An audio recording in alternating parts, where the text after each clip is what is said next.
പിതാവിന്റെയും പുത്രന്റെയും പരിശുദ്ധാത്മാവിന്റെയും നാമത്തിൽ ആമേൻ. ഈശോയിൽ സ്നേഹം നിറഞ്ഞവരെ, വിശുദ്ധ യോഹന്നാൻ അറിയിച്ച സുവിശേഷം 10-ാം അധ്യായം 7 മുതൽ 16 വരെ വാക്യങ്ങൾ. ഈശോ സ്വയം താൻ നല്ല ഇടയനാണ് എന്ന് പരിചയപ്പെടുത്തുന്നു. ഈശോയുടെ ഒരു ഉറച്ച ബോധ്യമാണ്, ഞാൻ നല്ല ഇടയനാണ്.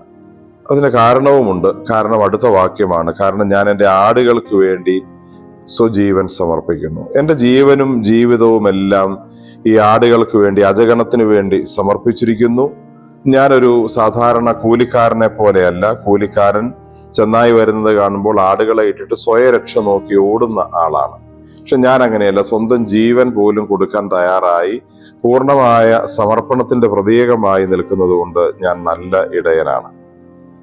ഈശോയ്ക്ക് ഇത്തരം ഒരു കാര്യം ആത്മാർത്ഥമായി സത്യസന്ധമായി പറയാൻ സാധിച്ചത് പിതാവ് ഏൽപ്പിച്ച ജോലി, ഉത്തരവാദിത്വം, അതിനോട് 100% സമർപ്പണം, ആത്മാർത്ഥത, സത്യസന്ധത ഇവ കാണിച്ചതുകൊണ്ടാണ്. എൻ്റെ ജീവിതത്തെക്കുറിച്ച് എനിക്കിങ്ങനെ ഒരു സ്റ്റേറ്റ്മെന്റ് ആത്മാർത്ഥമായി സത്യസന്ധമായി പറയാൻ പറ്റുമോ എന്നുള്ളതാണ് ഈശോ ഇന്ന് നമ്മളോട് ചോദിക്കുന്ന ചോദ്യം. ഞാനൊരു നല്ല അച്ഛനാണ്, ഞാനൊരു നല്ല സിസ്റ്ററാണ്, ഞാനൊരു നല്ല ഭർത്താവാണ്, ഞാനൊരു നല്ല ഭാര്യയാണ്, നല്ലൊരു മകനാണ്, നല്ലൊരു മകളാണ്, അല്ലെങ്കിൽ ഞാൻ നല്ലൊരു വിദ്യാർത്ഥിയാണ്.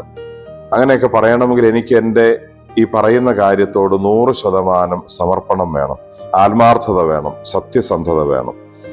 ദൈവം നമ്മളിൽ നിന്ന് ആത്യന്തികമായിട്ട് ആഗ്രഹിക്കുന്നതും പ്രതീക്ഷിക്കുന്നതുമായ ഒരു കാര്യവും അത് തന്നെയാണ്. അതെയോ ഞാനൊരു കൂലിക്കാരന്റെ മനസ്സോടുകൂടി ജീവിക്കുന്നവനാണോ? എൻ്റെ കാര്യം മാത്രം നോക്കുകയും എൻ്റെ ഒപ്പമുള്ള ആളുകളെ ശ്രദ്ധിക്കാതെ, അല്ലെങ്കിൽ എന്നെ ഏൽപ്പിച്ചിരിക്കുന്ന ജോലികൾക്ക് പ്രാധാന്യം കൊടുക്കാതെ എൻ്റെ സുഖവും രക്ഷയും സന്തോഷവും മാത്രം ഞാൻ നോക്കുന്നെങ്കിൽ ഞാനൊരു നല്ല എന്ന അഡ്ജക്റ്റീവ് ചേർത്ത് പറയാൻ പറ്റുന്ന വ്യക്തിയല്ല. ഞാനൊരു സാധാരണ വെറും ഒരു പാപിയുടെ തലത്തിൽ പോലും ആകാവുന്ന ഒരാളായിരിക്കാം. ഞാനൊരു കൂലിക്കാരനാണോ, ഞാനൊരു നല്ല വ്യക്തിയാണോ എന്ന് നമ്മുടെ ജീവിത വിളിയോട് ചേർത്ത് വെച്ച് നമുക്ക് ചിന്തിക്കാം, നമുക്ക് പ്രാർത്ഥിക്കാം. കർത്താവായ ഈശോയെ, ഞങ്ങൾ അങ്ങേ ആരാധിക്കുന്നു, സ്തുതിക്കുന്നു, നന്ദി പറയുന്നു.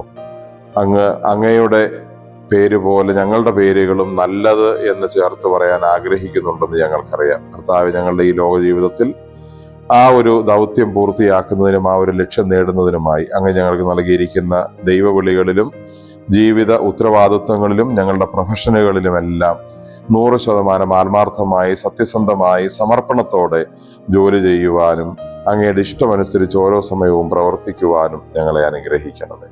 നമ്മുടെ കർത്താവ് ഈശോ മിശിഹായുടെ കൃപയും പിതാവായ ദൈവത്തിന്റെ സ്നേഹവും പരിശുദ്ധാത്മാവിന്റെ സഹവാസവും നാം എല്ലാവരോടും കൂടെ ഉണ്ടായിരിക്കട്ടെ, ഇപ്പോഴും എപ്പോഴും എന്നേക്കും. ആമേൻ. ഈശോ മിശിഹായ്ക്ക് സ്തുതിയായിരിക്കട്ടെ.